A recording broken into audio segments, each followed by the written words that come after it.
Hello, how are you people? I'm here.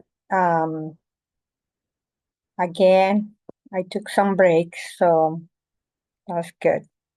I'm going to share my PowerPoint. Let's see. So let's start from the beginning. Hola, gente linda. Hello, beautiful people. Hola is hello in Spanish, and gente linda means beautiful people in Spanish. I'm Nelly C. My goal for my YouTube channel is to study the topics for the licensed clinical social worker exam together and share this material with someone who may need it. My email address is learningtogethertobecomealcsw@gmail.com. Just in case you would like to contact me, and here is also my Facebook page. Facebook.com Learning Together for LCSW. First, I want to share a quote to continue to be inspired and motivated to carry on with this journey. And here is my quote for today. It's all right to take a break, just don't quit. And I found this quote in Sandstorm website. Again, it's all right to take a break, just don't quit. So let's not quit, people. And here we were in the theory of racial, ethnic, and cultural development throughout the lifespan. And again, this is the human development, diversity, and behavior in the environment. And this is the 24% of the exam. And I am studying this website, the Social Work Test Prep. And I'm going to share the website. I have it here. And I read in my last PowerPoint defining model ethnic identity development. Now we're going to have the intersectionality theory. So Kimberly Crenshaw intersectionality theory recognizes that people have multiple social identities, race, gender, sexuality, that intersect and interact to shape their experience and opportunity, and it is particularly relevant for understanding the unique experience of people with multiple marginalized identities. And here is the link. We're gonna go, where is the link? Which is actually Wikipedia. Where is that? Okay, let's see. Okay, here it is. So intersectionality is a sociological analytical framework for understanding how groups and individual social and political identities result in unique combination of discrimination and privilege. Examples of those factors include gender, caste, sex, race, ethnicity, class, sexuality, religion, disability, height, physical appearance, height, so it's like how tall is that person, age, and weight.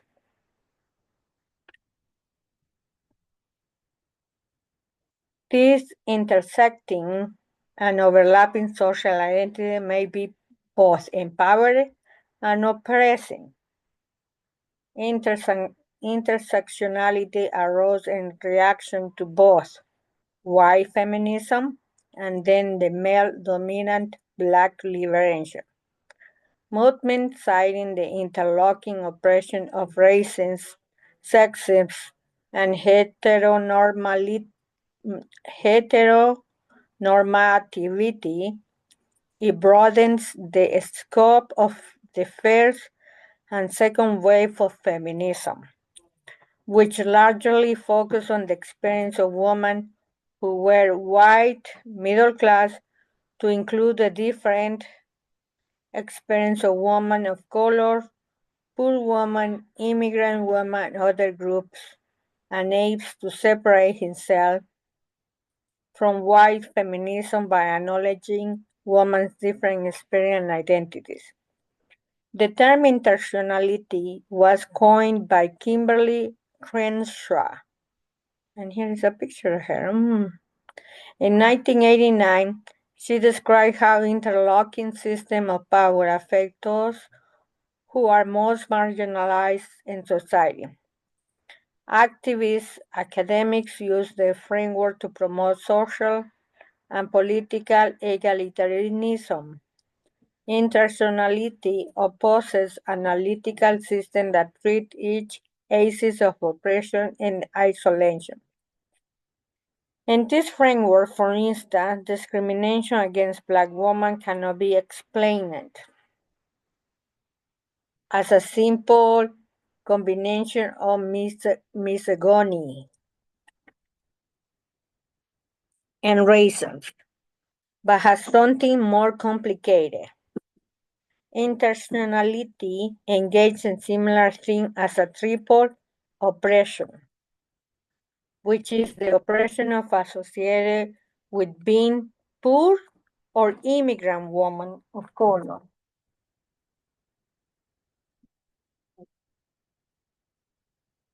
I need to plug my computer before it does.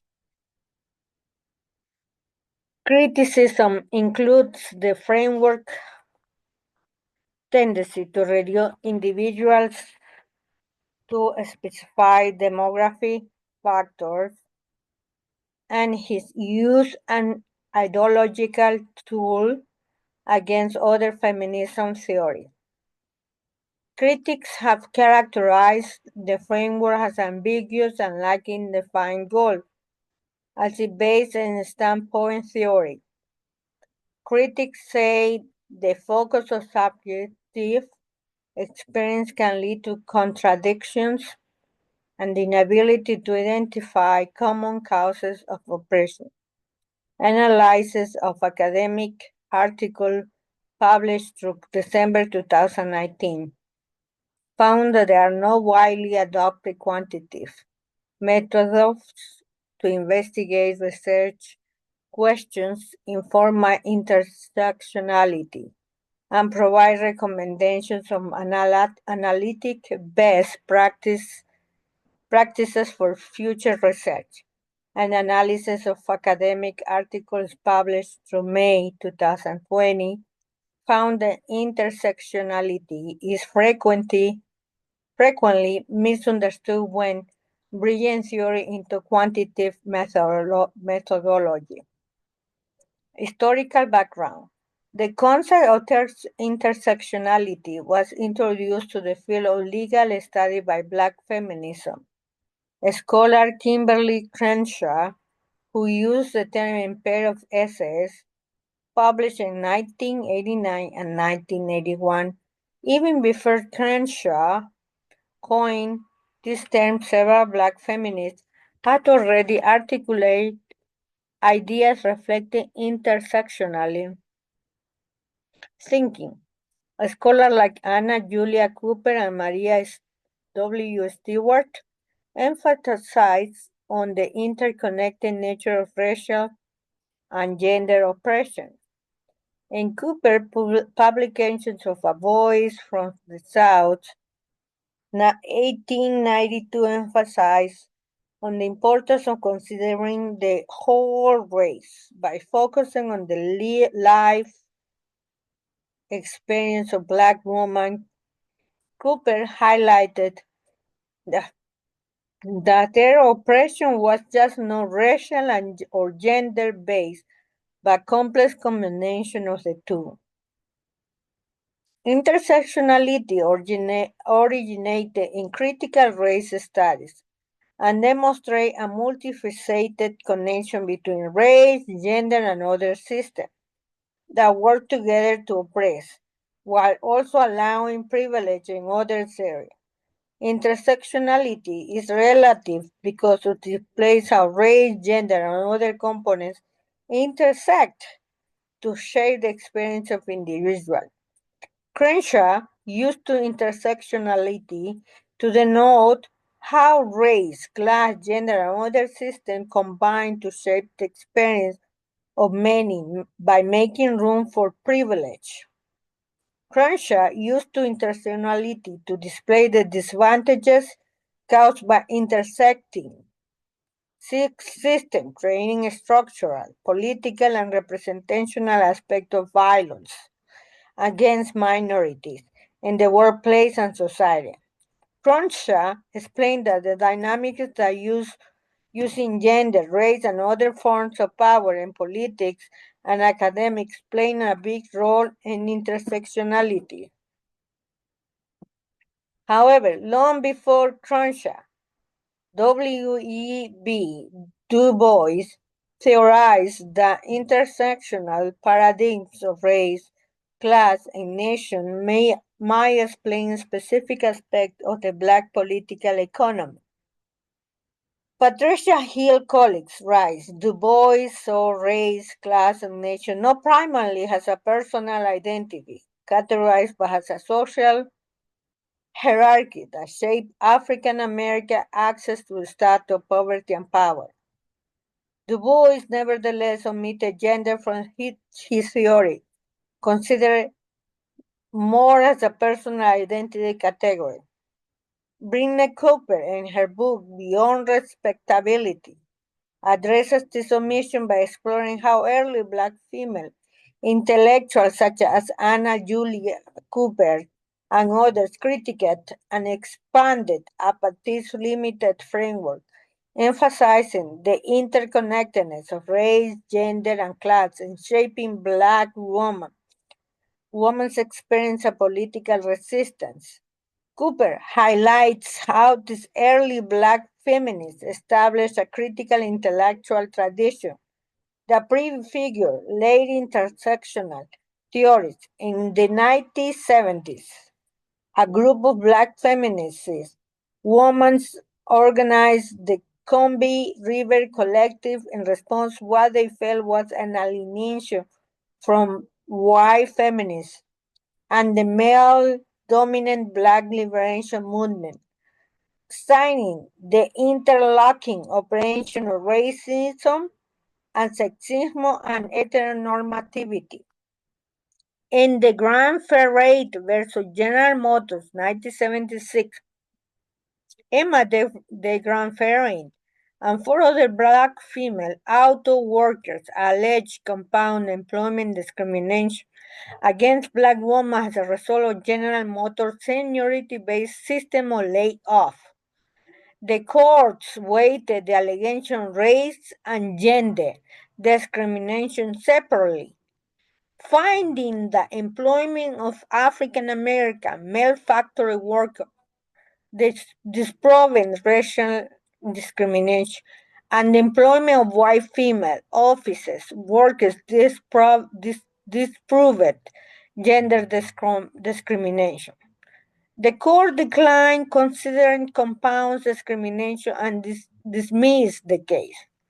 Crenshaw argued that in cases such as this, the court had tended to ignore Black women's unique experience by treating them as only woman or only Black. The idea behind intersectional feminism existed long before the term was coined.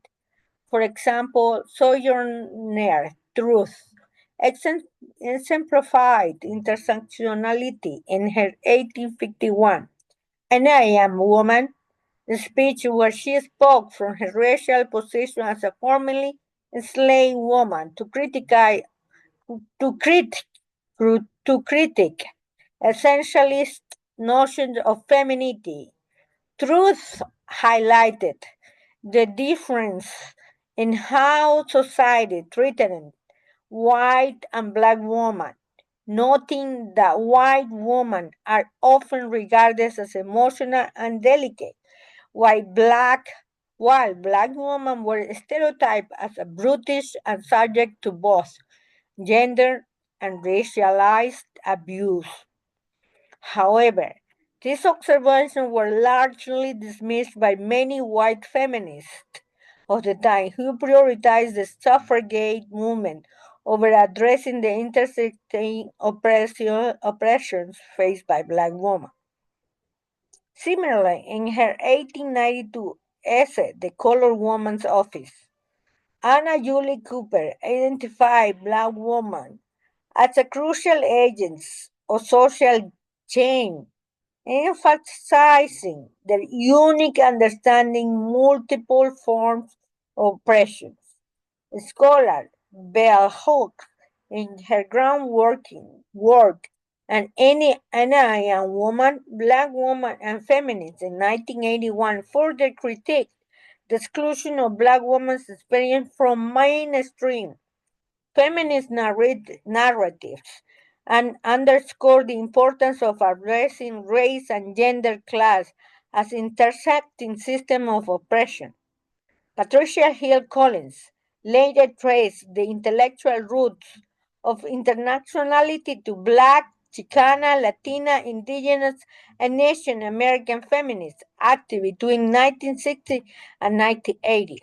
She acknowledged early thinking such as Sue Cooper and Idea B. Wells, as well as influential intellectuals like Stuart Hall and Nira Yucal Davis, who explored similar ideas by 1980s.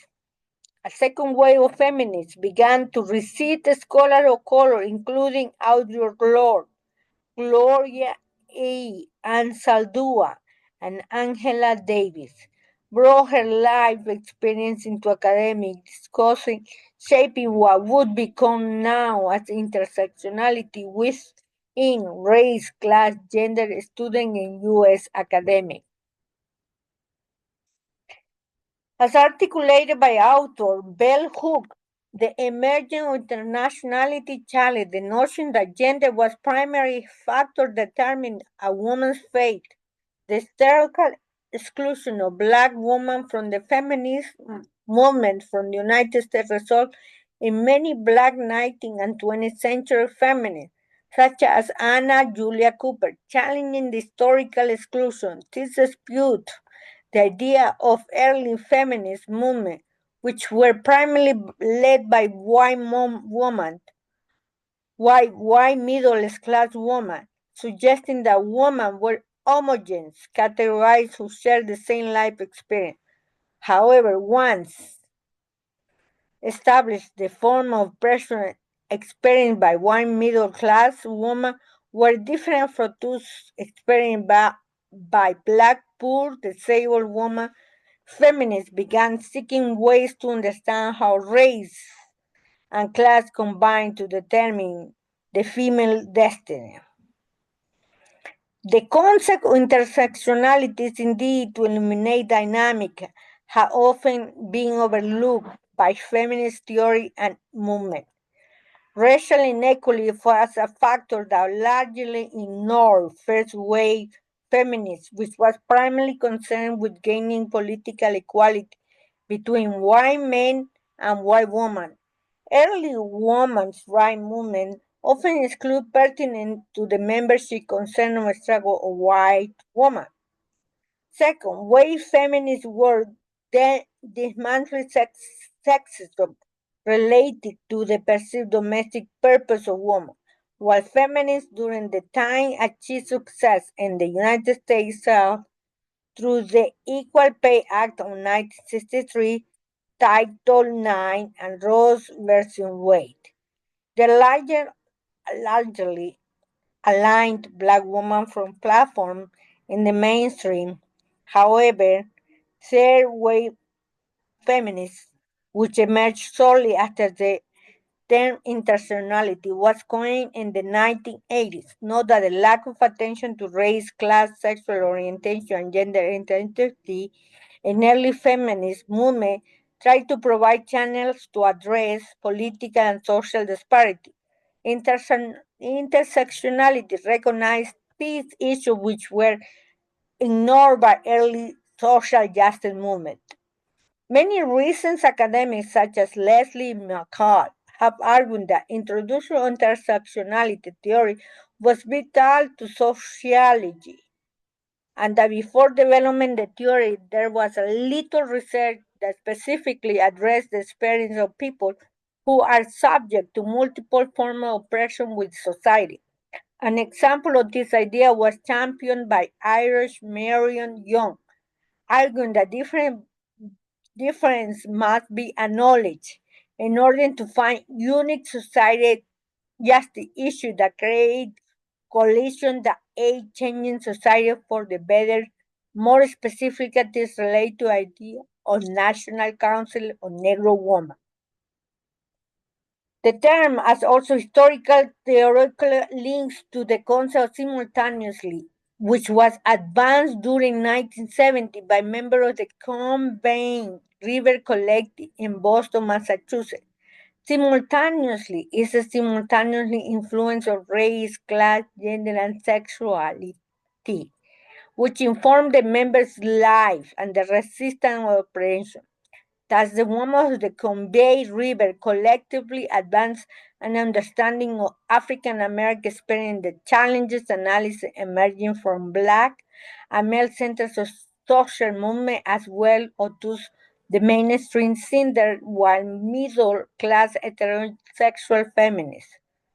Since the term was coined, many feminist scholars have emerged with historical support for the intersectionality theory. These women include Beverly Gad Sheffield, and her fellow contributed to Words of Fire, an anthology of African American feminism.